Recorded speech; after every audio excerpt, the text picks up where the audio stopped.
Welcome to the John Freakin' Muir Pod. Lace up those boots and sling on the pack for a romp through trails, short and long. With your host and Renaissance man, Doc. It's time to embrace the suck.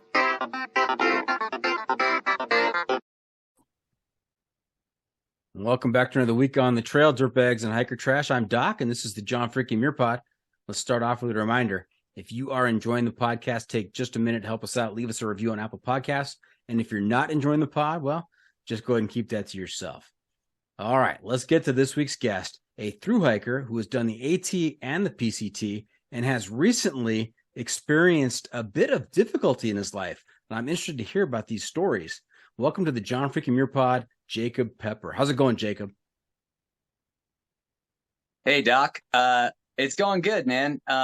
Pepper would be a preferable non-trail name. I guess for the past decade, people have been calling me by my last name. Yeah, that's actually an island name, which is similar to a trail name. But okay. I won't get into that yet. Okay, not quite yet. Yeah, because yeah. Let me see. Well, we won't. Yeah, I'm good, man. I'm excited to be here. Good. We won't use your full name ever again on the podcast, Joe. It's just the introduction. We're going to go straight to trail names. So I know you've done the 2 very long hikes, and I'm sure that you've picked up a trail name along the way. What is your trail name? My trail name is currently Crush. I've actually had 2 trail names, but I'll tell you all about it if you want to hear. Do we get 2 for the price of 1, or you just want to tell us about Crush? I'll do 2 for 1, man. Let's do it. What was your first one? How'd you get it? And then how did it evolve to Crush? Okay. Well, actually, I'm going to go in reverse order, like Memento. Okay. All right. So my trail name's currently Crush, from the PCT last year, 2022. People assume that name is like, yeah, dude, I crush miles, and it's like, not even remotely. If you know me and my tramily from the PCT, shout out to the tree Amigos and trench pullers. We were basically what I like to call SKTing, slowest known time, maybe not quite, most definitely silliest known time. So we were not out there to crush it or whatever. We had some pretty esoteric reasons that this became my trail name. One that we like to tell people is, he talks like the turtle from Finding Nemo. But to kind of let the cat out of the bag, the real reason that my name is Crush is because I develop crushes on people easily. So, one of my friends started saying, "Oh, Crush is crushing again," and it kind of just stuck after that. So some quick trail bonding out there. Yeah. I mean, when I'm on trail or generally in my life, I kind of have my heart on my sleeve, and I just go in very open, to my own detriment at times. But now, is that Crush with a K or with a C? With a C, yeah. No K. Definitely with a C. There's no K in that. No, there isn't. Yeah, so, I find that name more fitting on some level than my AT trail name, which was also very appropriate. I did the AT in 2020, and early on the trail, so in general, I listened to punk and metal and hardcore, and early on the trail, I was listening to Cro-Mags and Sepultura and moshing on the trail and, dance walking, and somebody caught me doing that and they named me Mosh Pit. So, that was a fun name. It was very unique and appropriate for a certain aspect of my personality. The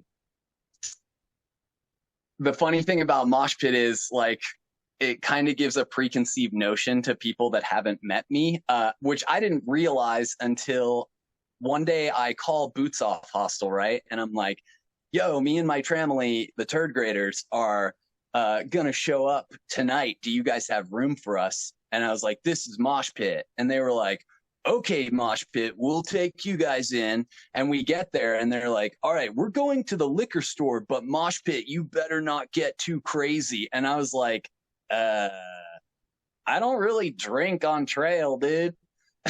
So I don't know. I guess it comes with this like sense of, you know, maybe being slightly abrasive or you're a rabble rouser and a troublemaker. A rabble rouser, dude. Right? Yeah.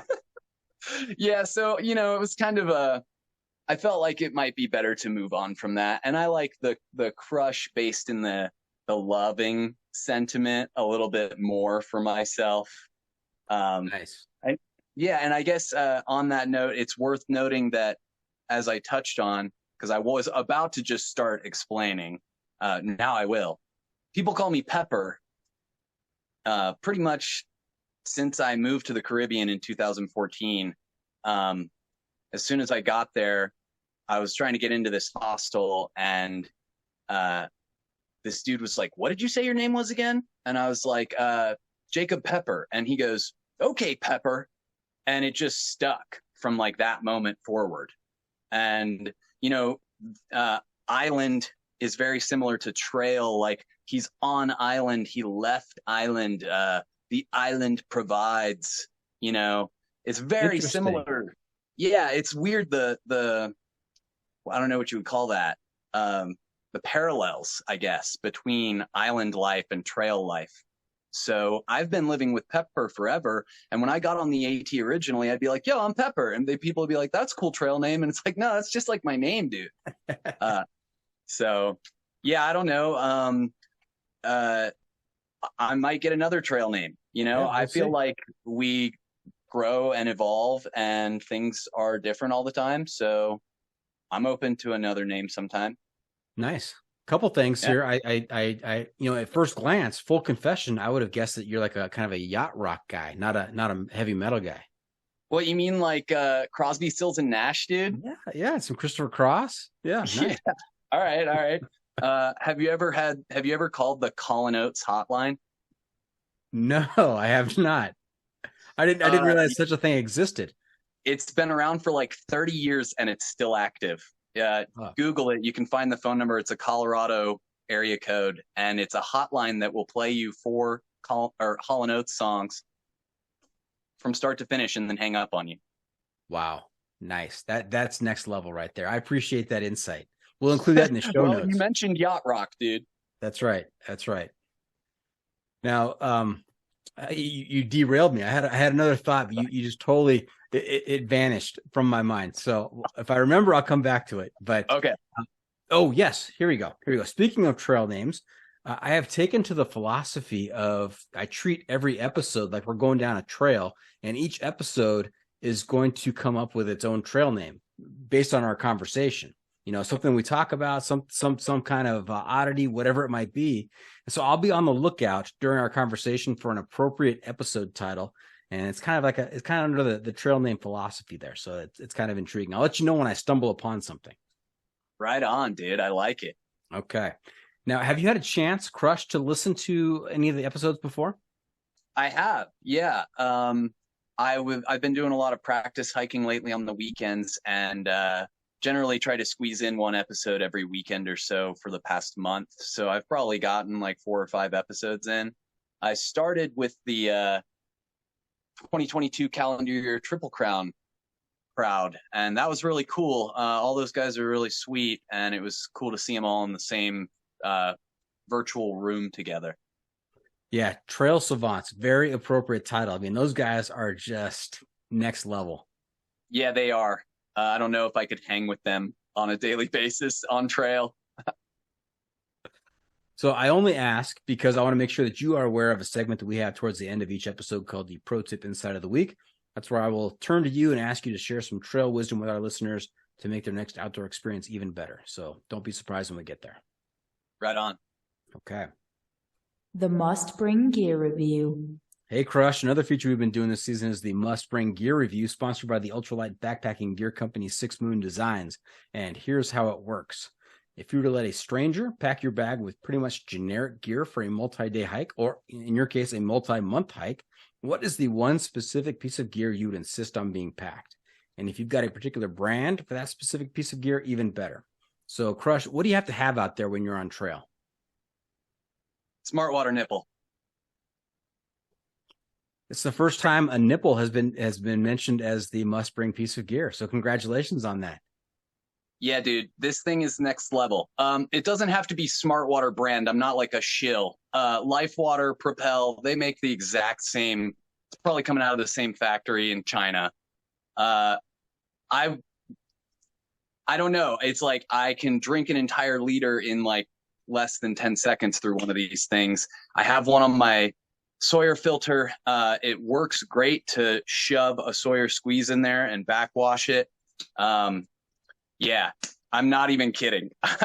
I like, you could pretty much backpack with anything. If somebody was like, I'm going to set you up with a gear pack out. If you want, I can give you like a runner up, because I know that that's like a weird thing. I like the weird things, but I also like, we're talking about gear. Let's hear about it. All right. So probably the only item that's assuming that me and my body make it to the end of the Triple Crown, the only item that will have made it through the entire AT, the entire PCT, and hopefully the entire CDT is my Enlightened Equipment Torrid with a hood. With a hood? I need a synthetic puffy, and I need it to have a hood because I want the option to wear it if it's like really crappy out while I'm hiking and I sleep in it. So the hood is like, a major part of like keeping my face warm. And I want to be able to sweat in it and get it really gross. And Enlightened Equipment probably wouldn't recommend this, but I've just like thrown that thing in the washing machine so many times, like on trail. And at this point, I'm just like sewing it up and putting tenacious tape all over it because it's starting to fall apart. But I'm going to make it go the whole 8,000 miles, dude. That's a sign of love when you're sewing it up and putting tape on it. I mean, you don't want to get rid of that. You want to hang on to that. Yeah. Nice. Now you hiked the AT in 2020 and the PCT in 2022. What was your base weight on the AT, and how did that change on the PCT? So my base weight has kind of always fluctuated. I can't wait to get on trail, and I hate the cold. So I'm getting on trail in March every time I'm doing one of these big Nobo hikes. Excuse me. It's too freaking cold in March for me, for my liking. If you ask anybody that I hike with, I am cold averse, to put it lightly. And I'm the first person to bitch and moan about it. And so I start with, enough to keep me alive when it's cold. And as soon as the weather's nice, I start throwing stuff in the mail, sending it home. So on the AT, my base weight started probably close to 15 pounds and finished around 9. And on the PCT, it was kind of the same thing. The PCT, I'm starting in March. I was in the High Sierra in May. I was carrying in the Sierra a bear can, micro spikes, an ice axe, a pack with stays in it to hold all of my junk. Like, I remember my back was in pain in the Sierra. And then by July, August, I've got this, little frameless pack, and I was carrying like less than 9 pounds of junk with like an 8-panel Z light strapped to the back of the pack as my pad, and like a 40-degree quilt that's like a glorified bed sheet. So yeah, it fluctuates. If it's cold out, I'm going to take care of myself. And if it's not cold, then I carry as little as I possibly can, basically. Got it. You and I think, are simpatico in that we are cold averse. I like that phrase. I wear a puffy in the office sometimes at work, and I've got people that say, there's no way that you're a hiker out in the Sierras if you're wearing a puffy inside in the office. I mean, what is wrong with you? I'm like, I just, you know what? I don't like to be cold, and I pack my fears. I hear that, man. I'm right there with you. Yeah. Now, this is good. We're gonna get to a segment where we're gonna talk a little more about gear, but while we're on it, I wanna hear from you. You know, what advice can you give other hikers who are looking to lighten their pack? If you have once the cold is gone, if you've got a 9-pound or an 8-pound base weight, I mean, you're doing pretty well. So what is the secret to not carrying 40 pounds on your back? Spending a lot of money on gear. Like, unashamedly just being like, oh, a $600 tent. Sorry, that tent's $700 now. You know, I don't know, man. It's all this techie stuff that's out these days. When I started hiking, when I got on the AT, I bought a hammock when I lived in the Caribbean, and that's when I discovered the term ultralight. And I was like, what's that? You know? So I didn't ever have to, other than my first ever backpacking trip. This is total segue, and I'm not going to go deep into it, but I went out on the AT for 3 days in 2009, and I borrowed my friend's like external aluminum frame pack, you know, and we were carrying all kinds of junk, like mason jars full of moonshine, and who knows what else was in there. I don't know, man. That was ridiculous. But yeah, I mean, the reality is, I work and save money for hiking, right? And then I'm like not in a rush. And also I spare no expense on gear. That $600 tent, that's like 6 months of rent at $100 a month. So, I just kind of went for it. And I discovered that's a great perspective, Crush. I like that. That's $100 per month for 6 months of worth of rent. I mean, that's a good way of looking at it. And we have an early contestant for the episode name: Moonshine and Mason Jars. All right. I can hang with that. If you want to hear that story at some point, I'm sure I could tell it. Okay. Now, you also bring up another good point in that somebody who's considering doing some backpacking, some thru hiking, should not let expense be a reason why they don't do it. I mean, you can go out there and get some gear that is not terribly expensive, and it's a bit heavier, but you don't know any different. I mean, as a first time backpacker, you're going to carry a little extra weight, and you can dial it in afterwards. But get out there and get the experience. Yeah, absolutely, man. There's definitely, like, I don't know what to call it, some kind of gatekeeping in thru hiking that is like the really nice, like if you want a 9-pound base weight, you kind of got to pay for it. But there's also, like, I've seen all kinds of videos online and stuff about like the $50 Amazon duplex or whatever. Like, there's like cheap knockoff versions of everything these days. And a lot of these techie fabrics and textiles that they're making stuff out of, like DCF and ultra fabric now and all this stuff, it's becoming more widespread. So it's like you can find it. And I mean, even a good sil nylon tent or whatever, they're getting lighter all the time. So yeah. And so we, to revisit your question of how do you get a light base weight, I don't think that matters as much as people want to make it out. Like, yeah, dude, like I'm ultralight. Like I'm glad that I'm ultralight for reasons that we're inevitably going to talk about in this interview, dealing with my neck and shoulders. I don't know if I could hang doing 2,700 miles with like 40 pounds on my back, and to be entirely honest. But like you said, anybody can just get what they get and go into it. The number of times that I've heard somebody say, like, I started with 60 pounds and now I'm, 10,000 miles into hiking. It's just like a learning and growing process, and slowly chipping away at improving your gear pack out if you don't have the internet, or you're not a huge nerd like me sitting around on the internet all day, you learn from other hikers on trail. Sitting on the internet, listening to Chris Cross and doing your research on your next hike. That's right. Yeah, man. And you know what? It's part of the way of life where you start out with heavier than you want to be. And then, part of the pleasure that I derive from this is then making some adjustments, getting some new gear, getting lighter. And in your next hike, you're like, wow, I'm down to 18 pounds. I mean, this is fantastic. Yeah, totally, man. You kind of, yeah, like you said, you earn it in a way.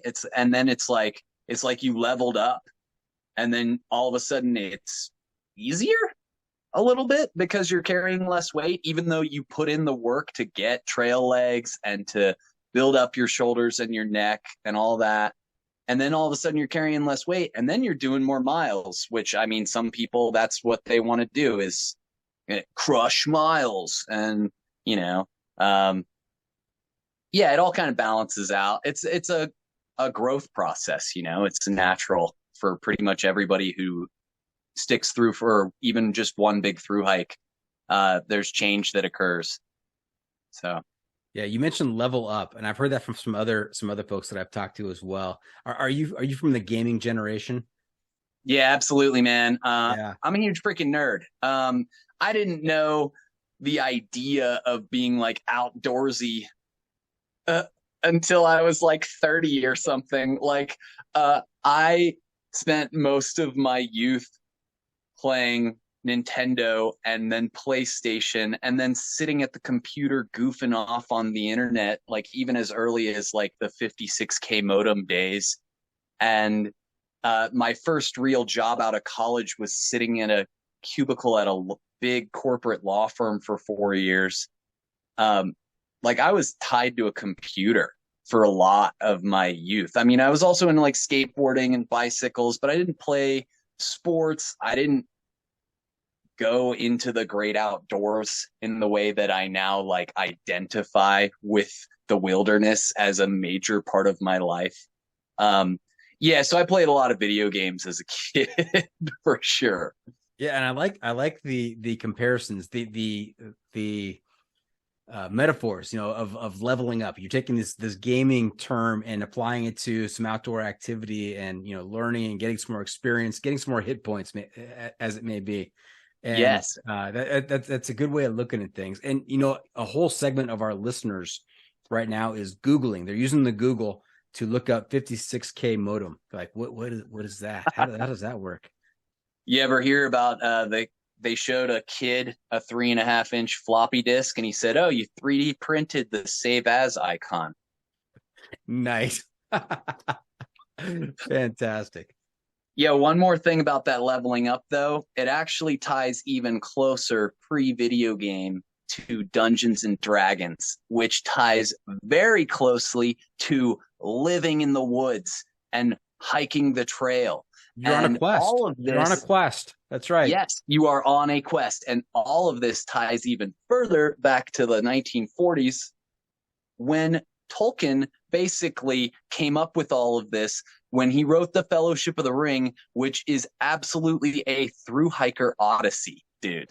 Like, right. They get really hungry. They complain about the weight of their packs. They zero at Tom Bombadil's house. Like, it is thru hiking in fantasy novel form.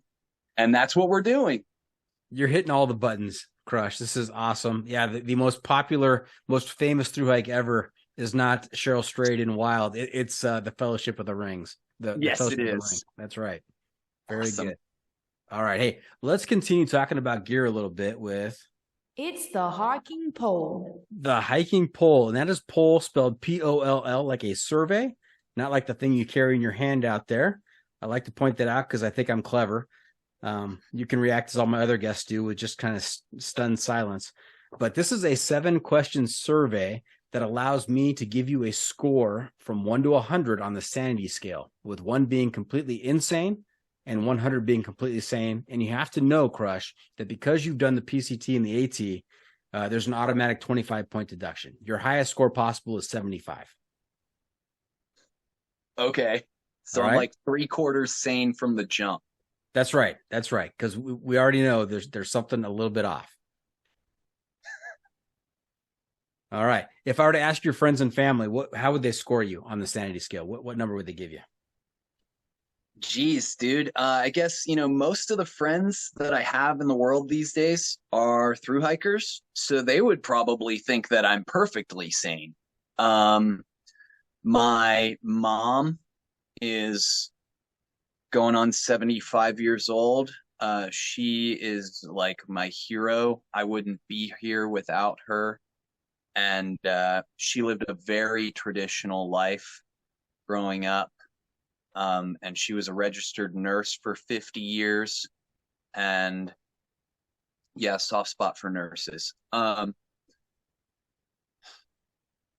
She thinks I'm awesome.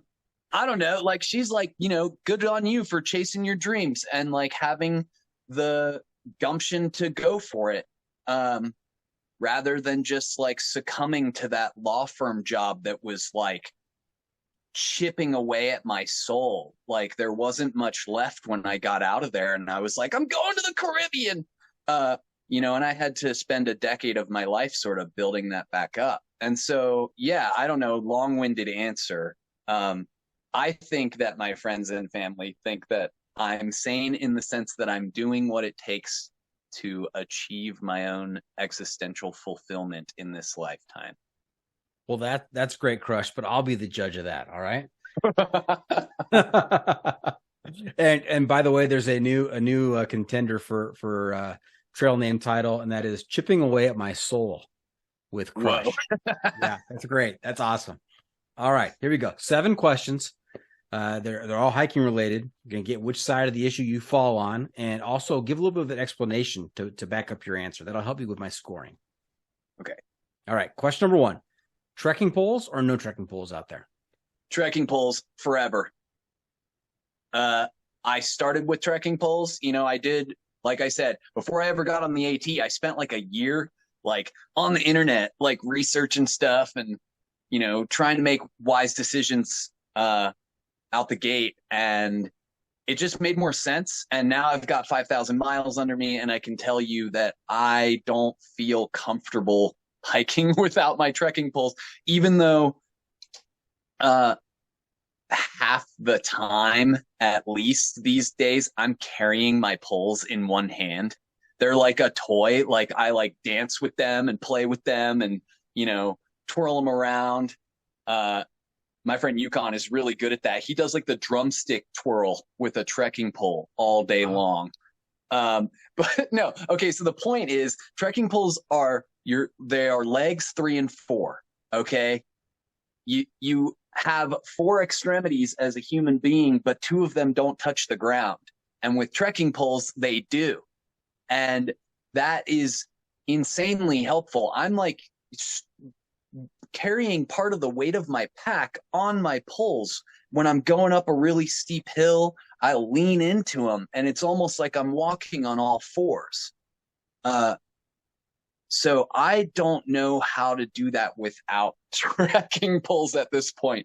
Beyond that, I mean, water crossings, dude, 3 points of contact. That's what they teach you when you're 75 feet in the air on the cross trees of a schooner mast. If you only got 2 legs, you only got 2 points of contact. So 3 points of contact when you're in a sketchy situation. And then, of course, I use a trekking pole shelter, and I don't want to use anything else. So trekking poles. Okay. It's a very extensive answer, very complete, and I like the way you presented that. Thank you. All right. Question number 2. What's on your feet, boots or trail runners? Trail runners. Yeah. I guess I adjusted to liking things light, and boots are heavy. That whole, like, the military says a pound on your foot is like 17 pounds on top of your head or whatever it is, it's heavier when it's on your foot. I guess that's what I learned when I was like researching it on the internet. The other thing is, having moved into thru hiking from 5 years of sailing, half of which was spent living in the Caribbean. I was actually on St. John and the Virgin Islands for 4 years. There was about a 3-year period where I was effectively barefoot, and my toes became like naturally splayed out like fingers all the time. So when I was finding what shoes I could wear, when I got back to the States and started wearing shoes again on the schooner, I was wearing Vans because that's what I grew up in as like a skater nerd kid. Everybody wore Vans, or Vans like squished my feet, my toes. The little pointy toe of a Vans shoe was too pointy for me after I lived in the Caribbean. So then, of course, I discovered Ultra Lone Peaks because it was like the number one shoe people hiked in for the couple of years leading up to me hiking. And I put on a pair of Lone Peak 4s, and I basically never looked back. I've had like 9 pairs of Lone Peaks now. 4s, 4.5, 5, 6, 7. And I'm currently like 200 miles into a pair of 7s, and they're great. So nice. Couple things. I think maybe your neutral name could be Finger Feet. It could. You should see my toes, dude. Yeah. Maybe we can include a picture on the preview social media posts. Yeah, definitely. We'll make that happen. And then the other thing is, you mentioned doing your research. On both those answers, you mentioned doing your research. And I'm not surprised at that at all, because from our exchange earlier today, I assume that you've been doing preparation and planning for today's interview all day long. I mean, you really have taken this prep level to the next level. Yeah. So you sent me the script, right? Like the kind of list of questions a couple of weeks ago. And I immediately started like crafting answers. And then I kind of like put the brakes on and like let it stew for a while. And over the past couple of days, it was like homework. I was like, I was just gonna say, Crush, this was not meant to be homework. I apologize if you felt that burden of having to do homework. Yeah, it's a cross I bear. No, dude, like it was more exciting to me, So I was like trying to make sure that you weren't going to get a boring conversation out of me. It depending on my mood, and if I've studied for whatever it is, I could be like deer in headlights, like, I don't know, dude. And then it's boring, So, yeah, I did prepare. And I actually did some work today on the remodel of my friend's house. But then I basically cut out and came back here and started preparing. And yeah, like I was like, I like showered. Like wow, all kinds of good stuff. You told your friend, hey, dude, I can't help you anymore. I've got to go prepare for this podcast. Yeah, I did. Nice. All right. Question number 3. When it comes to your shelter out there, are you a tent guy, tarp, hammock, bivvy, or cowboy camping? What's your preference? Tent, definitely.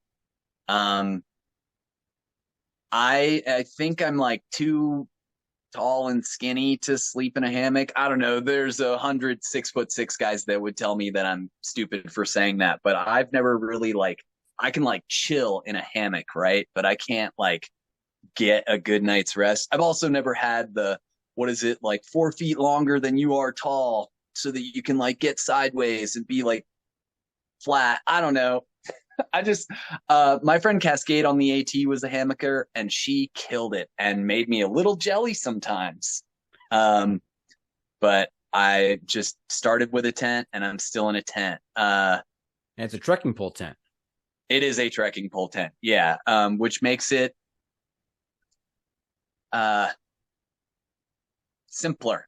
It's a single wall, mesh doors. I don't know. I really like my tent a lot. I can't imagine. So my tent is also, it's a duplex, of course, right? I freaking love my duplex. It's like a castle. There's so much room inside, and I can hang out and roll around and have all my stuff. Everything that I have is always in my tent with me. So if it's pouring rain, my shoes, my pack, it's all in the tent. I don't know. So what is your stance? I would love to hear some back and forth on, because I could just go off about bivvy sleeping, because to me, that's like a burrito bag. Yeah. So I've tried it all. I've tried, except for hammock. I haven't tried hammock, although I suspect that though I can take a great nap on a hammock, I don't think I could get a good night's sleep in a hammock. But I've tried it all. Cowboy camping is awesome until something crawls on you, right? But it's awesome. I love it. In my quest to go ultralight, I got a bivvy, and we did a hike on the John Muir Trail in the Sierras, and my buddies were, it started raining in the afternoon, and we just hit camp, and they were able to get into their tents and be comfortable and everything else, and here I am in a burrito bag, right? And it was not a fun afternoon. So I said, I'm not doing this anymore. And so for a while I went down the rabbit hole of tarps and tarp pitches and trying to, conserve the ounces there. And that was good. But there is something about being inside a tent that is satisfying. So I'm back to a tent now. And I use the Lunar Solo from Six Moon Designs, which is awesome. Nice. Yeah, my friend has one of those. Yeah, man. Okay, can I tell you a short story about cowboy camping? Absolutely. All right. So I've only cowboy camped a handful of times. I don't know. I like my little home inside my tent. I've had mice chew their way into my tent and woken up being chasing a mouse around the inside of my tent, getting him to leave. But that's a rarity, right? Last year on the PCT, we roll up in the bush. We were going for this spot that was like, you had to bushwhack to get there, and we never got there. We're like in a bunch of manzanita and mountain misery and all this junk.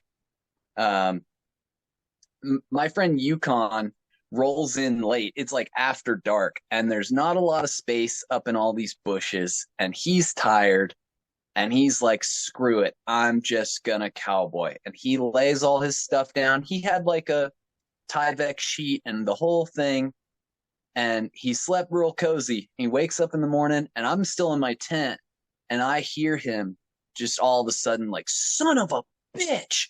And I like peek out my tent, and he's holding his pack, which was right next to him, and one of the shoulder straps had been chewed through, because where the shoulder strap goes under you and connects to the bottom of the pack, it collects a bunch of sweat in there, and it's like a salt lick.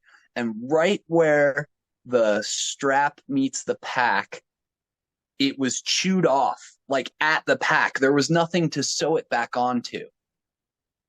And then he's like, there's the mouse. And I look out of my tent, and it's right there, dude. Like, this mouse did not care. We were on his turf, and he was like, I'm eating your shit. Like, I don't know, man. That to me really kind of drove home, like, be careful where you cowboy camp. Yeah, that's right. Bring the pack inside if you can. So what a nightmare situation that must have been. Yeah, it got worked out eventually, but I'm sure if Yukon listens to this, he's going to be like, that's a sore spot. Why did you tell that story? All right, question number 4. When it comes to your sleep system, how about are you sleeping bag or quilt? Well, yep. I started the AT with a full zip sleeping bag, and I guess I was glad for it. But when I switched to a quilt, I was like, yep, this is all I need. And then when I was starting the PCT, I was really nervous about doing the cold half of the PCT in a quilt. So I got a new quilt that was a 20-degree long wide, so that it would be like enough to tuck underneath of me and enough to like burrow inside of, like, I like cover my face with the quilt. And it worked. 20-degree long wide kept me alive through single-digit temperatures, snow and rain and moisture, and surviving the high Sierra in May. It was good. And I actually came to the determination that it was too much quilt. So now I have a 20-degree regular width, regular length quilt. For those folks who are listening and not watching on YouTube, you're really missing out on all of Crush's antics as he explains these different concepts and stories. So I don't know if you want to pause and go to the YouTube to take a look. All right, question number 5. When it comes to food out there, are you a stove guy, cold soak, or stoveless? Okay.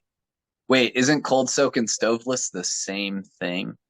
Cold soak, you're soaking your meal so it gets softer, right? Stoveless, you could have salami, crackers, cheese, that kind of stuff. Okay.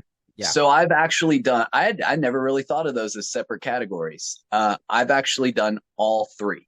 When it's cold, being cold averse, I better have a freaking stove. Okay.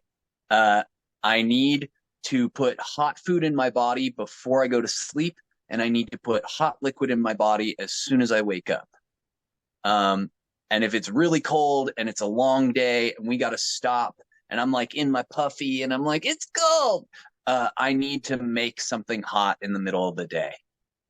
But that's really what it is. The stove for me, it's not about comfort well, it's comfort in the sense of warmth, not comfort in the sense of like delicious food or like I need my mountain house or whatever. No, it's warmth.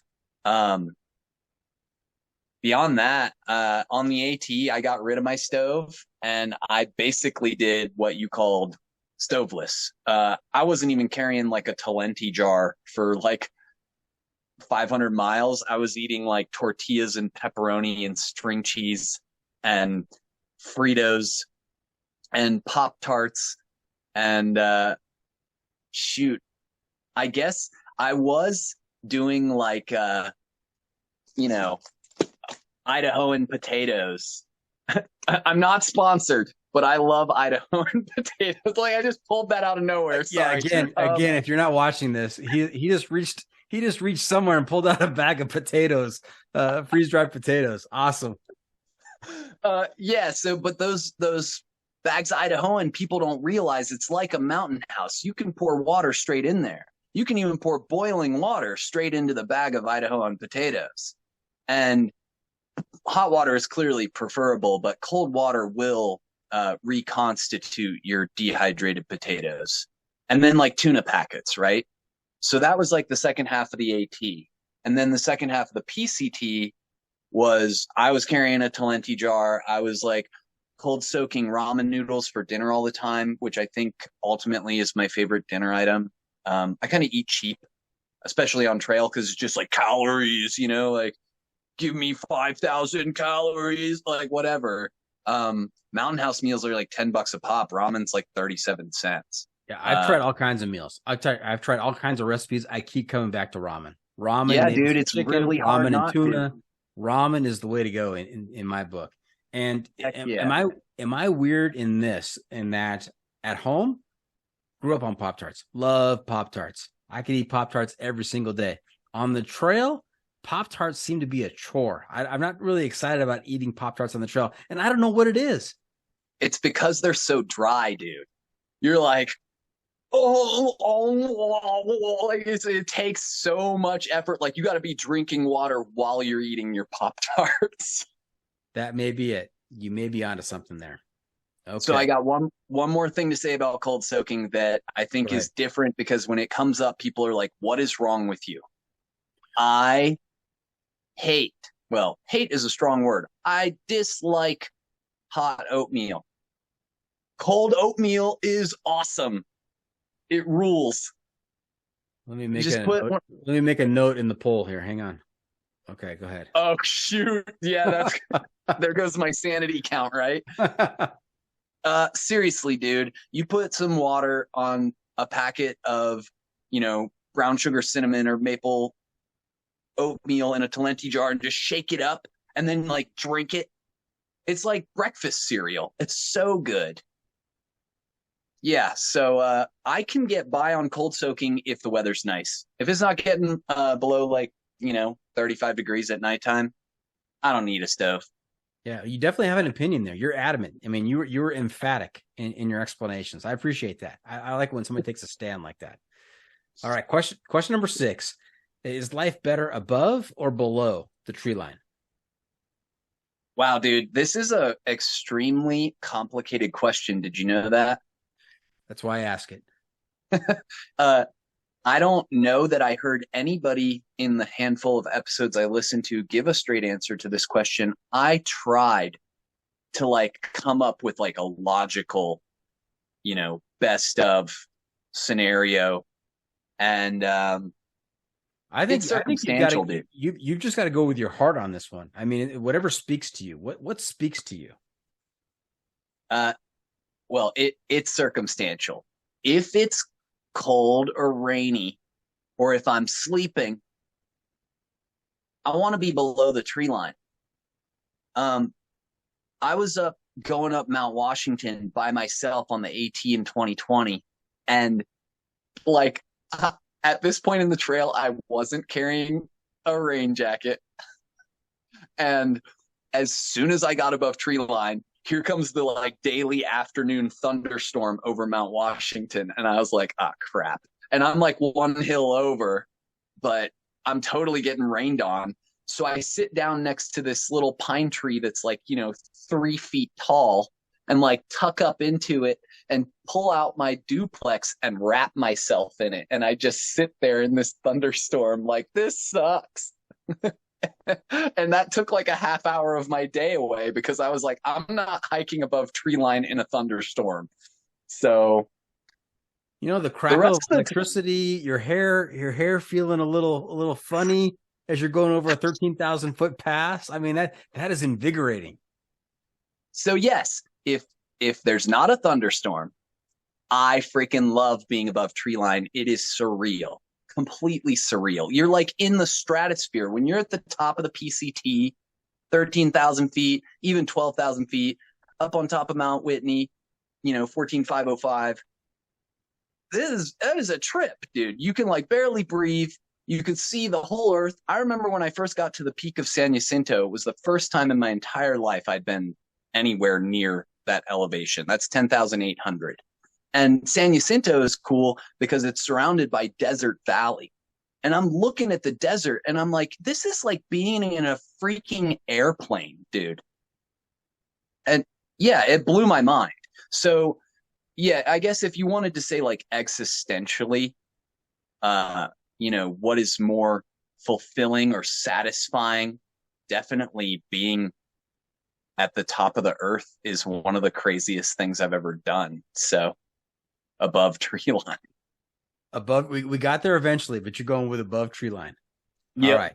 Nice. There's a campsite right at the start of the Whitney Trail. Where you hit the signpost where it says 1.9 to Whitney? Right there. Sorry? There's a signpost near Trail Junction that says, 1.9 miles to Mount Whitney.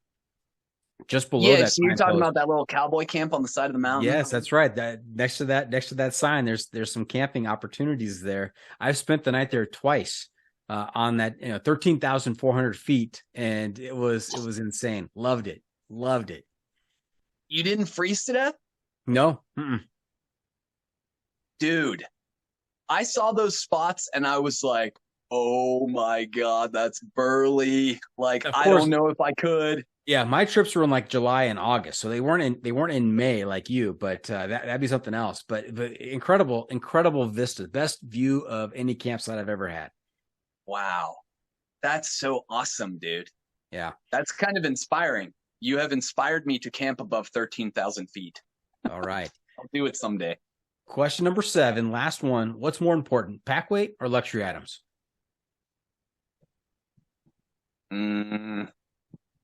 Jeez. You're not going to believe this, but I'm going to tell you there's not a straight answer to that.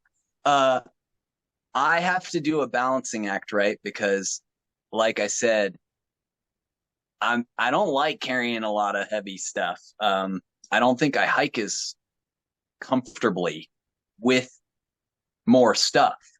But there are a couple things where it's like, I'm not carrying that. I mentioned not having a rain jacket in the whites of the AT. That was more of like a learning and growing experience.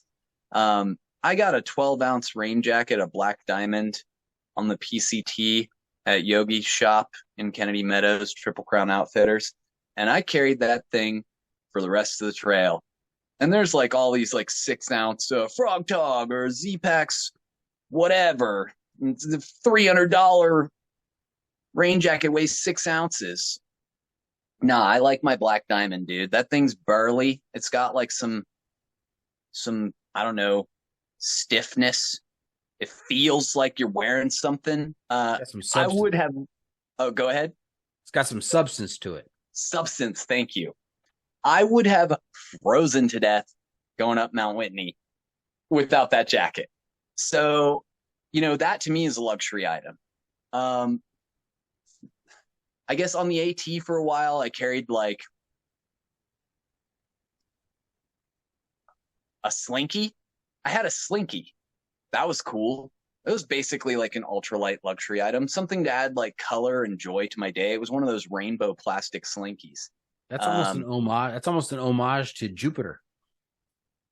Oh yeah, he carries a yo-yo, right? He carries a yo-yo. That's right. You carry a slinky. He carries a yo-yo. I love it. So the thing with Jupiter's yo-yo, I totally wanted to get on that train. I was like, that dude's a genius. Jupiter doesn't hike with poles. I can't have poles and a yo-yo. That's impossible. That could get tricky. That's right. Yeah. So good on him. Jupiter definitely helped me figure out a lot of stuff early on when I was researching gear. And this is like back in 2019, and he's like the famous guy now. Yeah, I don't know. I like his style, but I have to have trekking poles. So no yo-yo for me. I'm not really able off the top of my head to think of like what my other luxury items would even be. So I guess I kind of. So pack weight or luxury items? I was going to say I kind of lean towards pack weight. Okay. All right.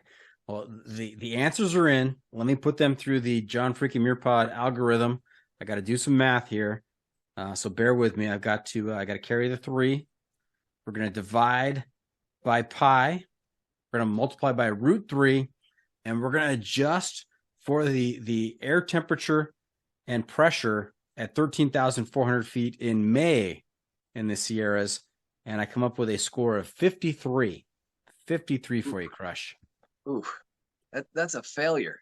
That is just north of the midpoint line of whether you're sane or insane. Well, I'll take it.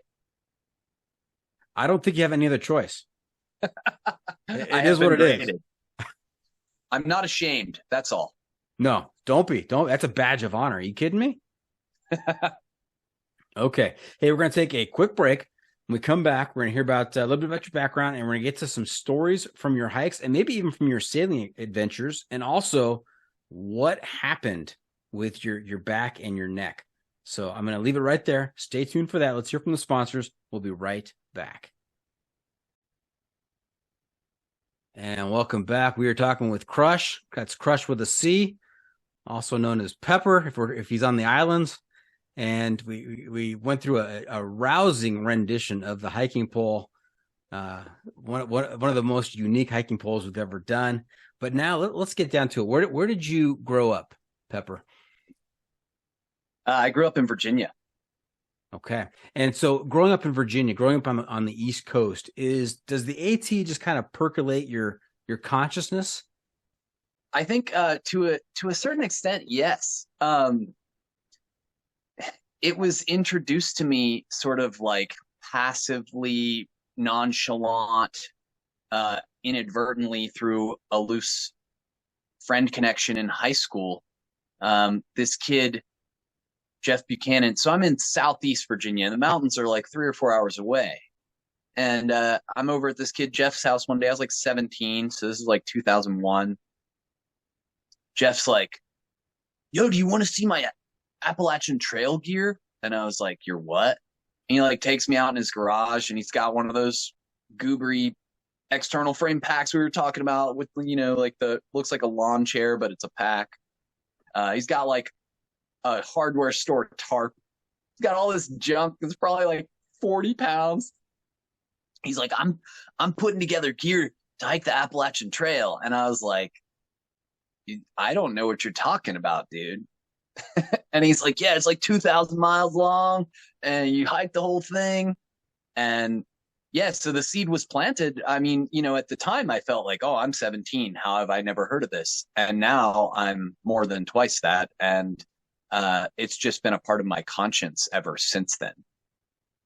Yeah, it kind of seeps into your soul when you hear about it. It kind of works its way in until you are compelled to do it. Yeah, that happened. I became compelled. There was like the seed planted and it grew. And at some point, it was like, I'm going to go do that now. And so when did you make that decision? I mean, how did that occur? And you mentioned briefly earlier about, a law firm or lawyer work or something to that effect. And you made a big right turn in your life, it sounds like.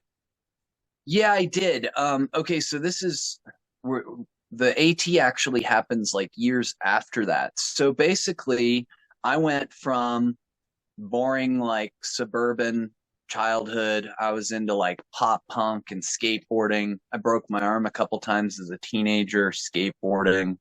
Uh, Moved to Richmond, Virginia after high school, which is like the city. It's like a small big city or a big small city or something to that effect. It was cool. I lived there for 11 years.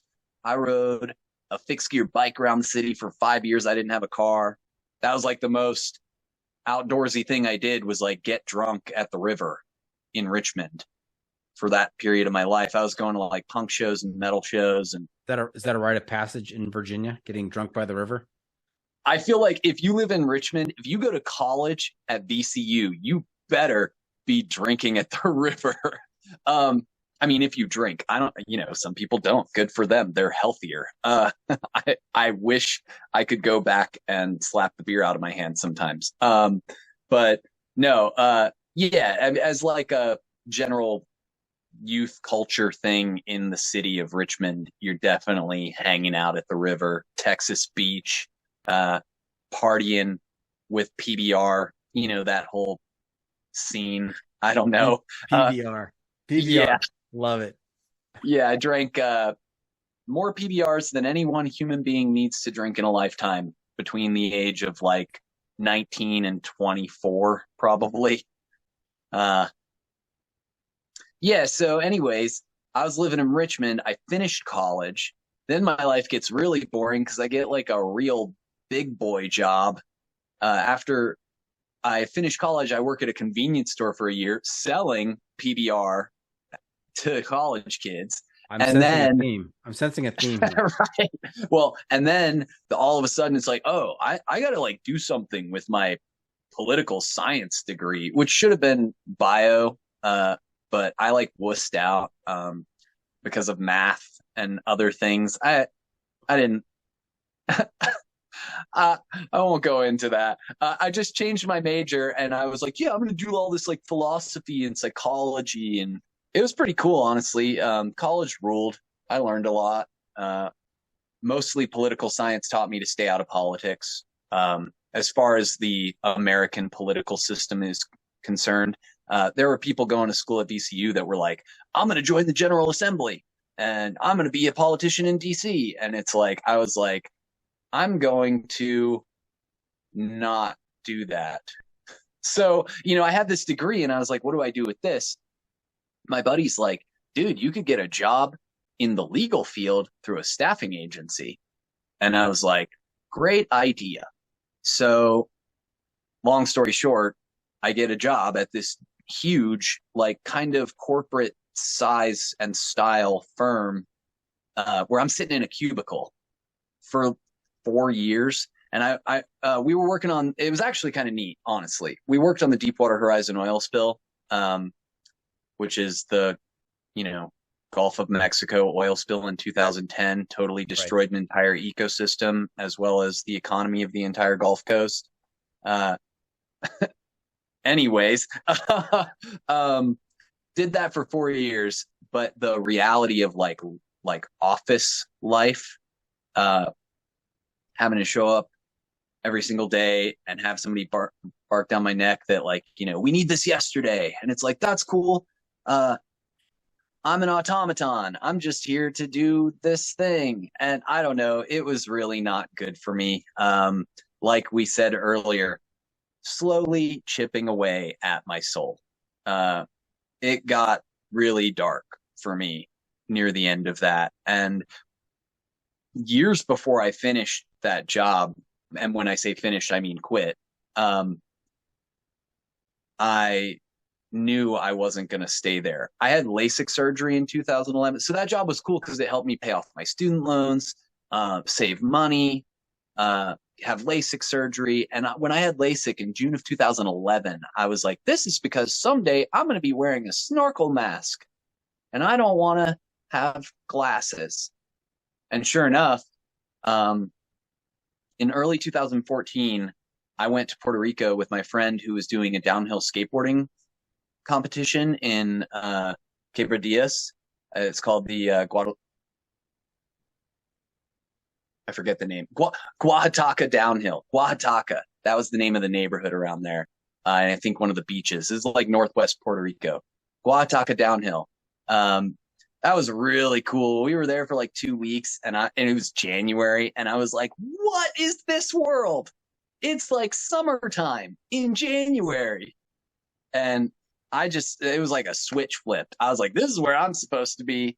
So I go back to my law firm job and I sit down at my boss's desk and he's like senior counsel at the firm, way high up, really awesome guy, totally understands that I wasn't really cut from the law firm cloth. And I was like, dude, you're not going to like this.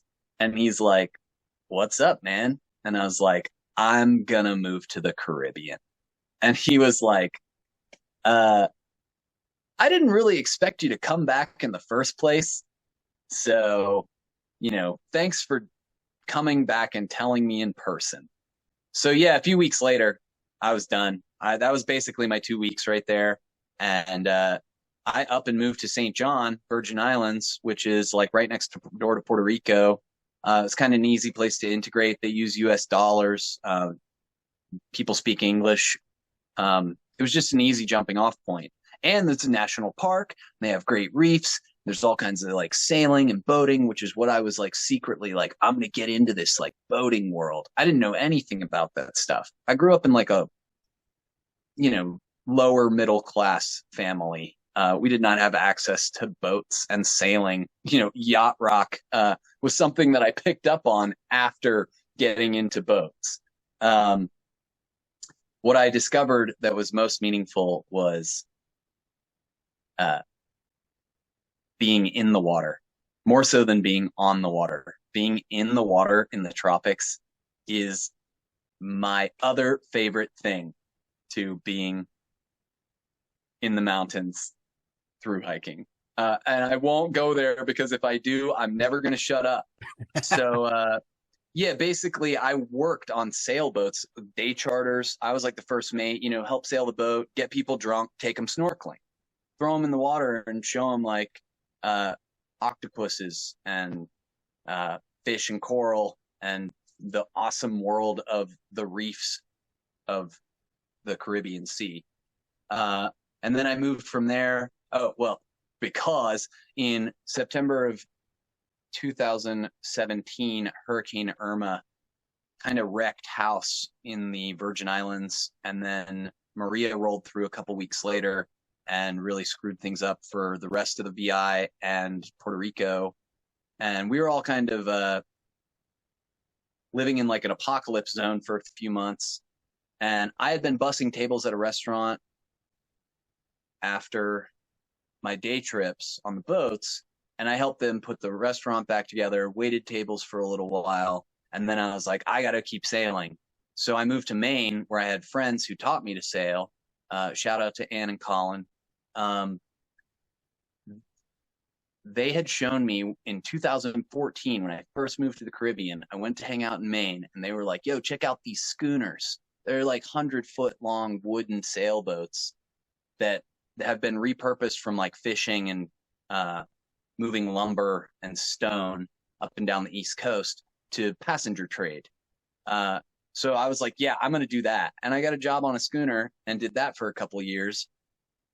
And that was sweet, dude. Sailing around Penobscot Bay, Maine. Again, get people drunk, help them have a good time.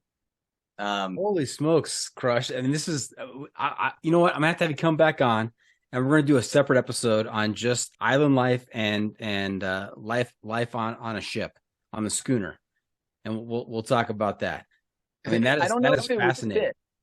Yeah, it's cool. Thank you for appreciating. But like, I already feel like how many minutes have I just wasted talking about boats on a through hiking podcast? It's not. Hey, let me clarify. It's not a through hiking podcast. It's an outdoor adventure podcast. So it all Thank you. fits. Yeah. I don't want to live it myself. There's all kinds of adventure out there, and I'd be happy to go down that path with you. But let's get back to the trail. Let's talk about your AT experience in 2020. So you Okay. make the decision, and take us through that decision and leading up to heading. Did you do a northbound hike? You start at Springer? Yeah, so the decision was made while working on the schooner, and I guess that's why I started telling you like my whole life history there. My bad. But while I was working on that schooner, I was like, what am I going to do next? Like, I want to do something else. And that seed that had been growing the whole time I was working at a law firm and living in the Caribbean and sailing the coast of Maine, there was this thing that was like, someday you're going to walk 2,000 miles through the mountains. And that thing just popped up one day, and it was like, oh, holy cow, I'm going to hike the AT next year. I swear it was like a brick just came flying out of the air and hit me in the head. And it said Appalachian Trail on it. And it was like waking up to what I was going to do next. And so then my entire last season on the schooner, which was 2019, I was planning for the AT in 2020. I made that decision in March of 2019, and I got on the trail on Friday, the 13th of March, 2020. By choice. Chose that date. Lucky 13. Yeah, absolutely. Yeah, so, I started at Amicalola Falls. I wanted to do the 600 stairs or however many it is. I wanted to go northbound, do a traditional hike. I didn't know, beyond like being a nerd and doing some research on the internet, I didn't know stuff about hiking or long distance hiking or living in the wilderness. So you show up to Springer Mountain on Friday the 13th. What do you expect? How do you think this is going to go? I guess I kind of expected what I got to some extent. I do this thing whenever I'm doing research. I refuse to watch people's vlogs or documentaries because that's spoilers. So I'm going in blind. I don't know what it's going to look like or what it's going to feel like. I didn't realize the AT was like, go up one mountain and down the next one, and up one mountain and down the next. Like, holy cow, the climbs and descents on the AT were awesome. So, there was a lot of things that it was like, you spend the first month on trail realizing how bad it hurts in your feet and how cold and wet everything you have gets at nighttime. There's all kinds of stuff that I could never have guessed what it was going to be like. But, right off the bat, I kind of showed up like I am now, like little kid in a candy store, excited to the Springer Mountain shelter. I stopped at Springer Mountain on night one. I was like, that was good. 8 miles, done. I think I did 8 to 10 miles for like 2 weeks. It feels like anyway. And I started making friends, other people show up. We're all excited. Everybody's sort of like feeling kind of open and just happy to be there. And we all sat at the big picnic table next to the shelter and had dinner together. Yeah, so I started making friends, and I guess it just went from there. Nice. I love that concept of going in blind, not wanting to ruin the surprise. You're going to experience it firsthand. Let's see what it's like. And the 2 weeks of 8 to 10 miles per day, that's incredible as well. What did you end up averaging for the trail? When you started March 13th, when did you finish? Geez, I didn't actually do my homework on remembering these. So I can remember all kinds of random important details, and then some of them just kind of become blurry. And I think it was either September 3rd or September 6th. I do know it was 177 days on the Appalachian Trail. Almost 6 months then. Yeah, 3 days short of 6 months. Got it. Which actually, that math doesn't seem to add up.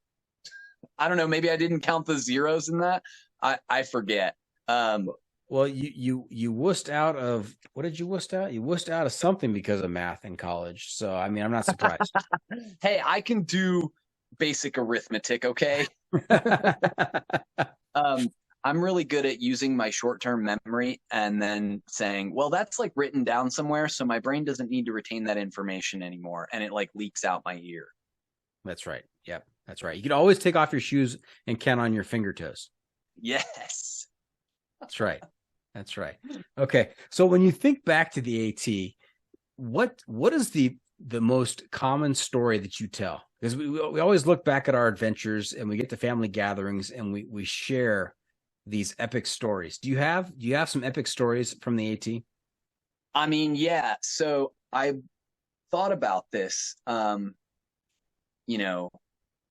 preparing for this episode. I actually don't like telling the stories very much. Like, if you get me at the right time, if you bring up something that says, oh yeah, I did something like that reminded me of, let me tell you about it, then I'll like, the story will just come out. But a lot of the time it's not like I've got this like docket of like, all right, if somebody asks me for a cool story, I'm going to drop this one and this one. So now you sound like my dad in Vietnam. I never heard any Vietnam stories, or very rarely. So yeah, well, so there is, I do have like a story I could tell you, that I guess does tend to come up, because of that tent that I have, right? I'm always looking for alternatives as far as shelters go, but that tent has a Dyneema floor, right? DCF, Cuban fiber, whatever you want to call it. The floor is, before any holes are poked in it, it's a waterproof membrane that stands like inches off the ground. They call it a bathtub. I mentioned earlier being on my way to Mount Washington, like on one of the presidentials just short of Washington, and getting caught in a storm and wrapping myself in that duplex. Well, that same night, and this is important. 2020 was a strange year for the Appalachian Trail. The ATC asked us to stop hiking, and we were all like a week in when that happened. And I was like homeless and jobless. So, like many other people, there were a couple hundred of us that were just like, I'm just going to keep hiking because I'm already out here in the wilderness, separated from society. Nowhere else to go. And you're nowhere else to go. You're isolating already. Yeah. And the alternative would have been, the one place that I could have gone would have required me to like get on a bus and go to my mom's house in Virginia. And my mom at the time was like 72, 73 years old. And COVID was dangerous to people in her generation. So I was like, I'm not going to go hang out at my mom's house. I couldn't live with myself if I ended up being the reason that my mom got COVID. So I just stayed on trail. And most of my friends, the people I started with, they were all of a similar mindset. So we just did the hike. And so, like, for instance, Shenandoah was totally empty. I don't think we were supposed to be in there, but like they didn't stop us. We saw a ranger and we were like, hey, and he just kind of like, turned a blind eye. And that was surreal, dude. It was like a ghost town. So a lot of the AT for me and the class of 2020 represent, we had a different experience from what a lot of people have. So in the whites, you have the AMC, no comment on that coming from me, but they have this whole system that I don't understand with their huts. I don't understand it because that system was completely it had collapsed during COVID. It wasn't happening. They weren't letting people in the huts. So the people that were out there through hiking, we had to kind of figure it out. And so I ended up stealth camping just down from the Lakes of the Clouds hut on a side trail in this weird little spot that's like you go down some rocks and then there's this bowl that's like no bigger than the floor of my tent. And I managed to pitch my tent in there, and I'm like up in the trees, like they're like all over me, and my tent is like in the trees, and it's this bowl of earth and those rocks. The storm came every single day at that time of year. Mount Washington gets weather, and that storm came, and I'm like on the side of Mount Washington, and it's just like freaking torrential downpour for an hour straight. And I'm sitting in my tent looking out, and the water is cascading down these rocks that I came down to get in this bowl, which is literally a depression in the earth that starts filling with water.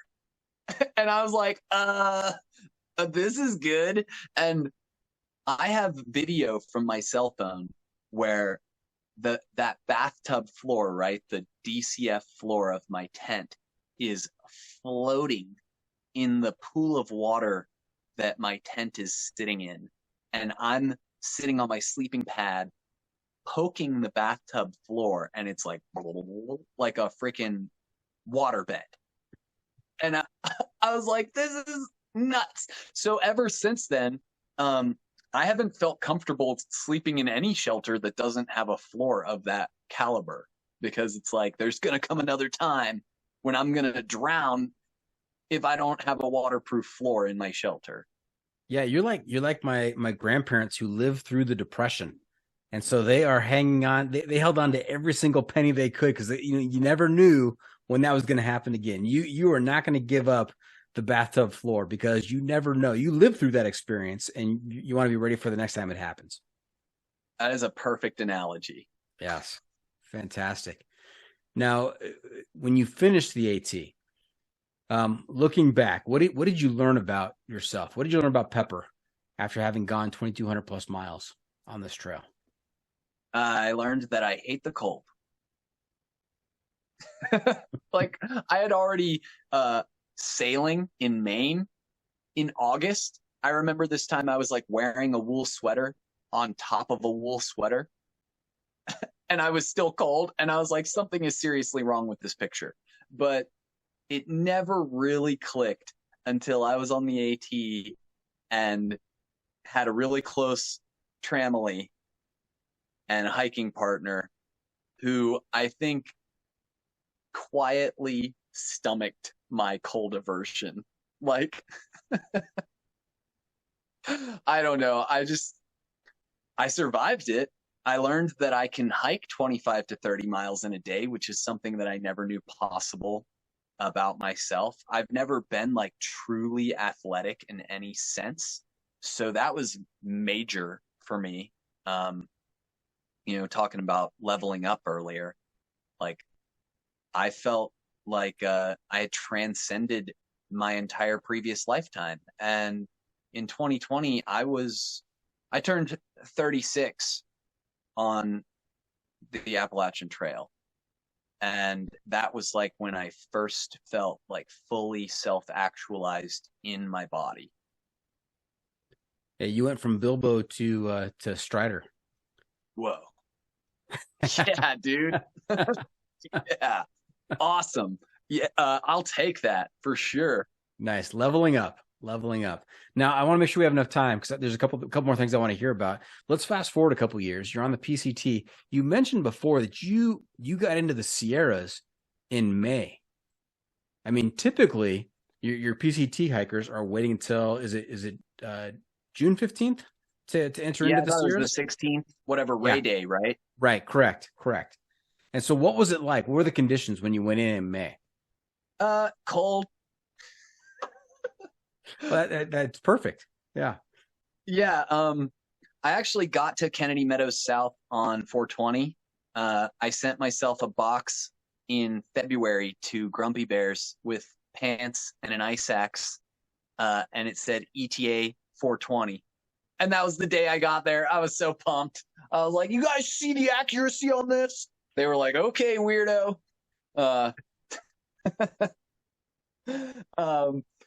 So then I basically like lollygagged for 10 days. I went back down to Lake Isabella, where my hiking partner and buddy Yukon, who was Triple B on the Appalachian Trail. I have talked too much and I am skipping so much important detail. It's okay. That's okay. There's another episode in our future. We can cover all that later. So go ahead. Right on. Yeah. All right. Well, Yukon was still in Lake Isabella. So I went from Kennedy Meadows south to Ridgecrest to Lake Isabella, hung out with him. We went to Sequoia National Park on a road trip because we had a car in Lake Isabella. That is a whole nother story. We got back to Lake Isabella a few days later, got on. Sequoia was a bust because it was snowy and we were in the Green Hornet, which is this ancient sedan. So it didn't even happen. It was like a road trip to pass some time. We get back a few days later and I did Walker Pass to Kennedy Meadows South twice. Like my second time was with Yukon. So my total miles, because I did every single mile of the PCT, my total miles were over 2,700, not even counting like side trails, blue blazes, passes to get in and out of the Sierras, whatever. Just for grins and giggles. I mean, do yeah. And people are like, I wouldn't want to do that section twice. And I'm like, I kind of have fond memories of that section from doing it twice, honestly. So I don't know. Anyways, it was May 1st. We went into the Sierra. May 5th is my birthday. And that's when we were on top of Mount Whitney. It was so cold. I could only find the metal sign, which you're supposed to like hold up in the sunrise, I guess. And I was like, I'm not going there at sunrise. It was warmer at sunrise. I should have done the sunrise hike. We left at like 3 a.m. anyways. We get up there. I'm freezing and I'm holding this metal sign. Through my like wool gloves, my hands are numb. And I was like, just take the picture so I can get down from this mountain. So very, very, very cold and icy and crazy. The 7 passes in the Sierra were gnarly, dude.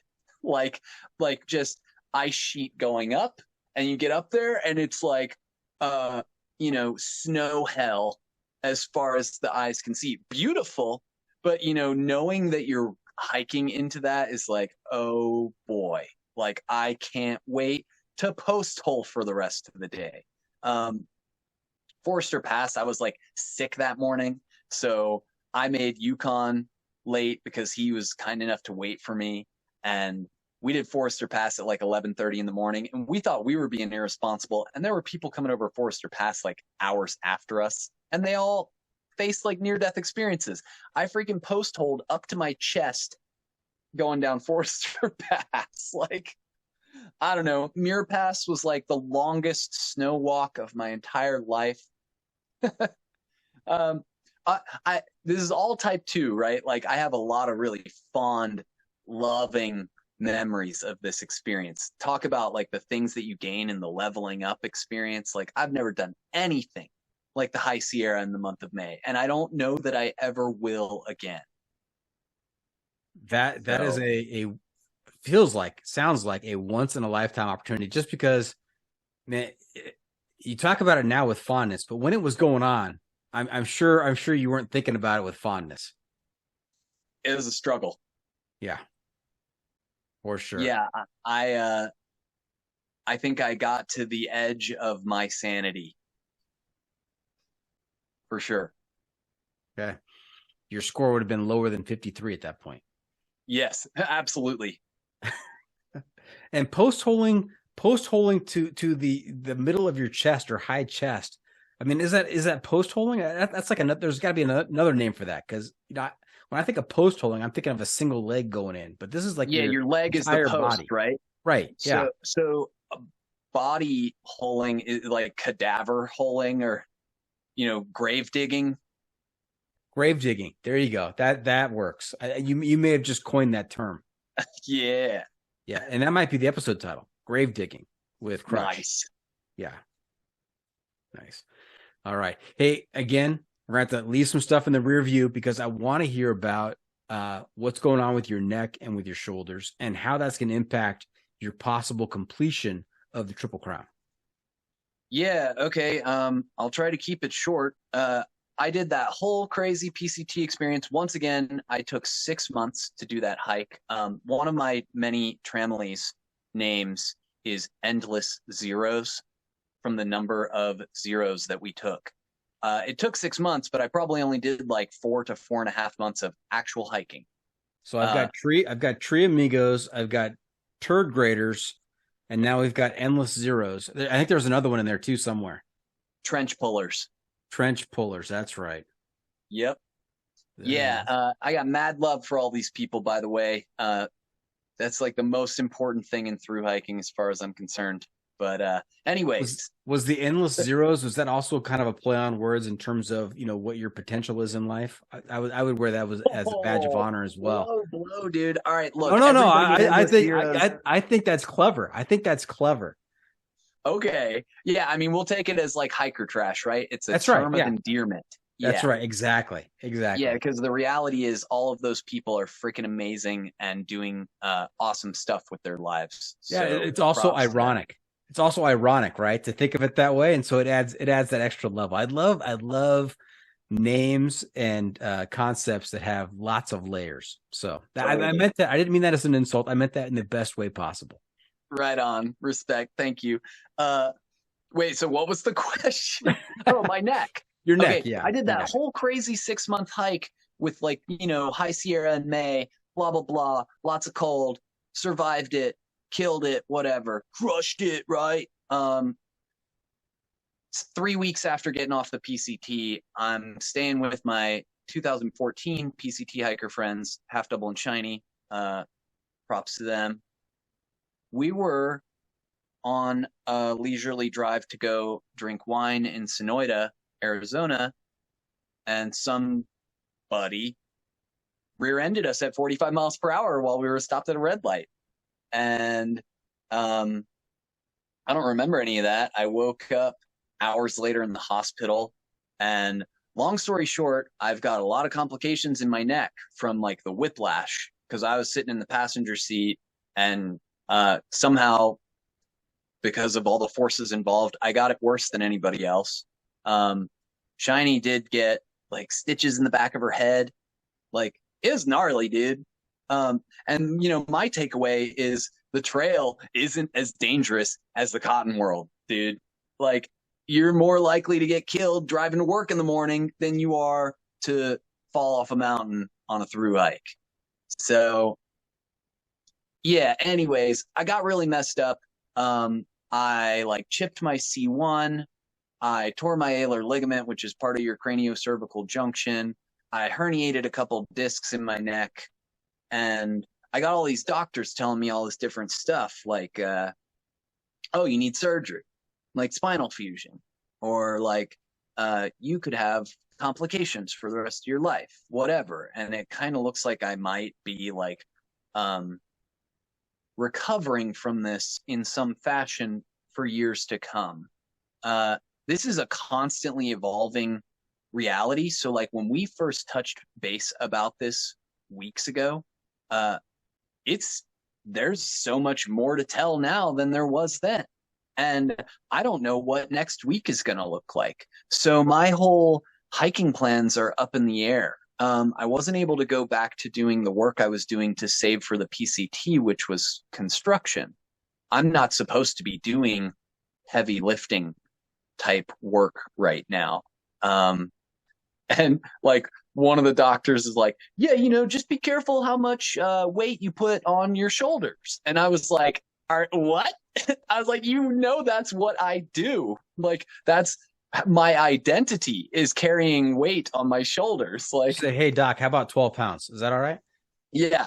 So that's what I hinted at earlier in the episode, was like, I'm glad that I have an ultralight base weight, because I don't know if I could actually successfully thru hike at this point if I was carrying like 25 pounds of gear. But I'm really hopeful. I don't know how much to say, to be entirely honest. Say whatever you're comfortable with. Okay. Well, it's all up in the air, but I am hopeful. My friend No Breaks told me he went through a very similar circumstance, and he said, and this dude is top of the crop through hiker material. And I met him years after he went through a similar scenario and has since recovered and continues to live his life on his terms. He said through hikers are super strong people, and that's the reason that this one doctor was like, I can't understand why you're not dead or paralyzed from the neck down. And he said, probably because you just got done carrying a pack for 6 months straight and walking 20 miles a day every day.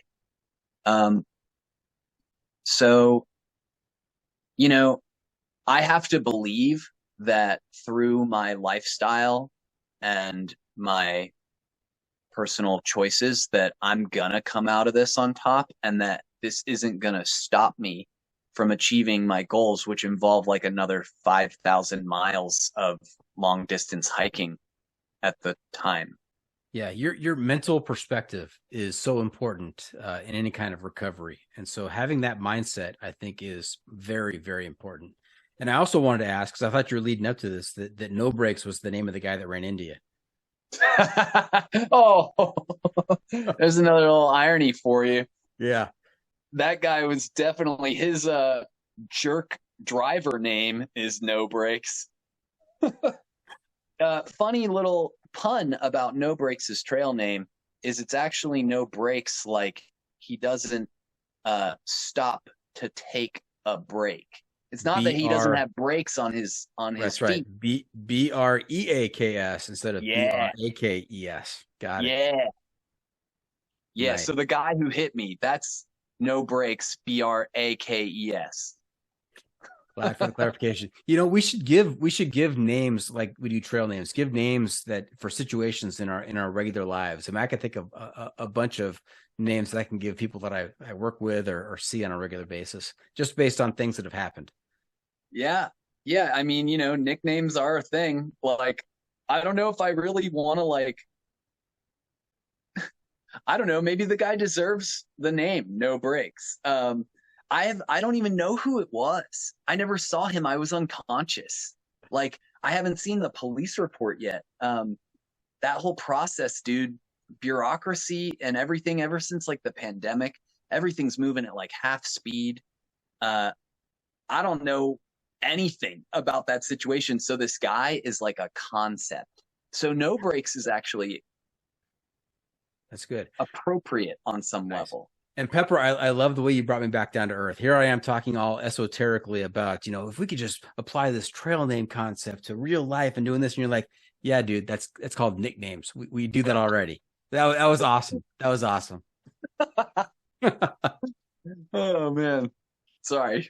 That's all right. Hey, Crush, you know where we are? Where are we? The pro tip insight of the week. Hey, it's time for you to share some trail wisdom with our listeners to make their next outdoor experience even better. What do you have for us? All right. Well, that's really funny timing.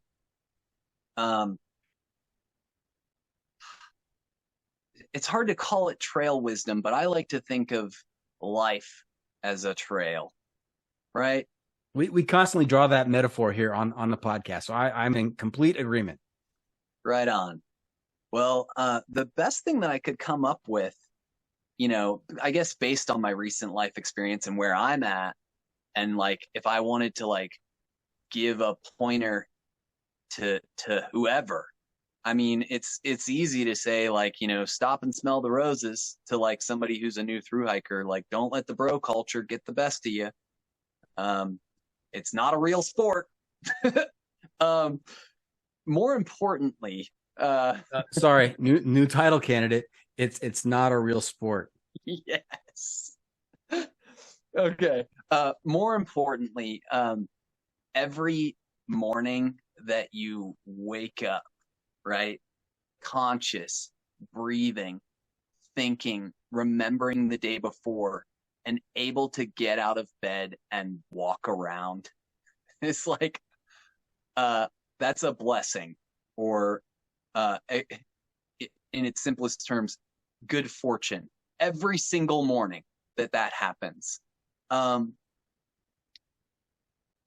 it's not guaranteed, you know? That can be taken away at a moment's notice. And we just kind of go through life assuming like, I'll do it tomorrow. And tomorrow isn't guaranteed. And like, this isn't exactly like sage wisdom, but it's very real to me in my life right now, because I woke up in the hospital and was like, where the hell am I and how did I get here? And I don't remember that accident. If that had been the end of my life, I wouldn't have been present to experience it. And since then, I've had to face this whole sentiment of, am I even going to be able to keep hiking? And it's like, yeah, you know, it's really easy for us to only see other hikers and be like, oh yeah, it's normal to be able to hike 2,000 miles. It's totally not normal. It's a blessing. Yeah, it's just not guaranteed, and we shouldn't take it for granted. That's all. We are getting deep here. Just to echo that, I love that sentiment, and I've said it before. Every day, every moment, we stand on the edge of infinity. I mean, we're walking the edge. It can all change in an instant, and to appreciate what you have while you have it, I think that's a real special skill. Well said. All right. So there you have it. That's it. This episode is just about in the books. I hope our listeners enjoyed our time with Crush. I want to thank him for joining us this week. Crush, how can our listeners keep up with you on social media, and where can they find updates on your latest adventures? Mostly Instagram. My handle's Narwhal138 with a G on the front, like gnarly. You know, by the way, I love that handle, Narwhal. I thought that was your trail name at first. Narwhal. Right. I'm thinking, what a great trail name, Narwhal with a G in front of it. That's fantastic. Yeah. It was very fitting when I was like an ocean going person, right? Like, I don't know. I always say it's the unicorn of the sea. But it still fits, you know, I'm like shredding the gnar, bro, whatever. I don't know. Yeah. So Narwhal138 with a G. Instagram is pretty much it. But I have like a YouTube, a Facebook. If you like Google Narwhal138, you're going to find me in places that I forgot I existed. It's been my handle in some fashion for like a decade at least. So that's the way to do it. What does the 138 signify? That is okay. So 138 comes from a Glenn Danzig Misfits song, We Are 138, which is about being automatons in like an Orwellian society, which is actually a reference to George Lucas's first film, THX 1138. Yeah, dude. So I'm a hardcore Star Wars nerd, amongst other varieties of nerddom. So I'm already working on our next episode outline. I'm working all this in. This is going to be good. Yes. All right, cool. Yeah, so the 138 is a Misfits reference because, like I said, I grew up on like punk rock. Old Misfits, Glenn Danzig Misfits is just some of my favorite, even though the sentiments and lyrics that Danzig was writing in the 70s are kind of terrible. When I play Misfits songs on my ukulele, I sort of like edit some of the lyrics to be less terrible. Because it's like, yeah, dude, it's 2023. That shit doesn't fly anymore. So I don't know, like it's one of those things hard to grow out of, you know, but I always say the 138 can stay because it's actually Glenn Danzig was also a huge nerd. The skull and crossbones shirt that he wore was a reference to Captain Harlock, which was an anime by Leiji Matsumoto. Rest in peace. Huge nerd. All his songs were about horror movies. And so We Are 138 was a loose reference to George Lucas's first film. And I'm a huge Star Wars nerd. And the number 1138 appears throughout Star Wars repeatedly. So many tidbits there. So many bits of information. That's fantastic. That's great. So I'm glad that you got a chance to listen to the Misfits and to watch the Star Wars in between Christopher Cross and John Ford Coley. That's a great experience. All right. Hey, remember to check out the pod on social media as well. We are on Facebook, YouTube, Instagram, Twitter, and TikTok. And if you have comments or clips you want to share, you can send it to me at johnfreakingmuir@gmail.com. The Adventure Media Recommendation. Crush, I'm also looking to you to share a recommendation for a book, movie, documentary, some kind of outdoor media to keep our listeners connected to the trail. We call this our Adventure Media Recommendation. What do you have for us? It's a book. Through Hiking Will Break Your Heart by Carrot Quinn. Yes, good one. Very good. As far as I'm concerned, it's the most accurate and like open-hearted, vulnerable expression of what it's like to exist emotionally in the trail community in our generation. Wow, that is a big endorsement. I agree with that wholeheartedly. And if you have not read Through Hiking Will Break Your Heart by Carrot Quinn, do yourself a favor, get it and start turning the pages. Excellent choice. Thank you. What have we not asked you? Now, I know before we wrap things up here, we've got one more segment about, it's called What Have I Not Asked You That You're Dying to Tell Us About? We skipped a lot of material. We skipped a lot. We left a lot on the table. But if there's one thing that you'd also like to share before we leave, what is it? Oh my gosh, dude, we really did skip so many things, right? Yeah. And sheesh, like, I don't know. There was like okay. This is actually the most important of all the things, because I had so many like silly things to talk about and I've already taken up all your time. And this episode, I think, is going to air after it happens, but maybe the donations page will still be open. My next thing is the hot dog hike, which is a 5-day, 100-mile section hike of the Arizona Trail from March 15th to 19th. And it's going to be 30 hikers wearing hot dog costumes, doing like kind of big miles if you're not like actively on trail, 520s, including Mica Mountain, which is like a 6,000 foot climb. Yeah, it's going to be pretty burly and also a lot of fun. So the whole point of it is to raise money for the Community Food Bank of Southern Arizona. And that has a lot of purpose. Ever since that accident, I kind of woke up in the sense of like, how can I do what I love to do and have it have more meaning than just like self-fulfillment? So I started looking into the idea of charity hiking, the way that people will be like, I'm going to run a marathon and, you know, raise money for every mile. You can donate like $10. Well, maybe I'm going to do like for every mile of the CDT, you can donate 10 cents. And it ends up being like $300 or something. I don't know. I'm not doing that math. There's the math question again. Anyways, yeah, you know, so I discovered this hike and I was like, I'm totally doing that. And I managed to become a part of it. And I'm so freaking excited. We've already raised $11,000 or $12,000 for the Community Food Bank of Southern Arizona, which is a massive, highly effective organization fighting hunger in the entire southern half of the state. So again, if you go to hotdoghike.com/donate here, I don't know when that's going to shut down. But if it's still open, please throw some money at the food bank in the name of Through Hiking.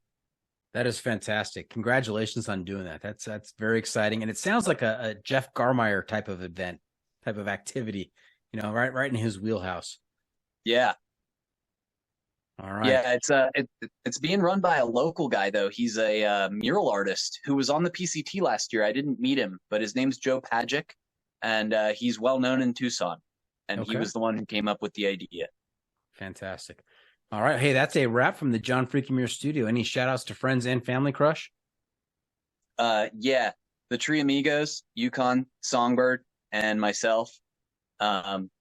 Most important people on the PCT for me, as well as the Trench Pullers, which includes Uncle Nomad, who I've been hiking with lately, Watts and Coffee, and Endless Zeros, like I mentioned before, Azul, Build-A-Bear, Jedi, Cuppa. I love you guys. Jedi was also on the AT. So is Yukon as Triple B. AT hikers, the Turd Graders, Downhill, Cascade, and Pan. Those three people mean so much to me. I don't know how else to say it. The Backcountry Body Works, the Jabronis, Ramble, who was Abby on day one. I didn't tell this because I thought maybe there would be time. She was my first friend in thru hiking. Yeah, Abby is doing the PCT this year, and she's stoked.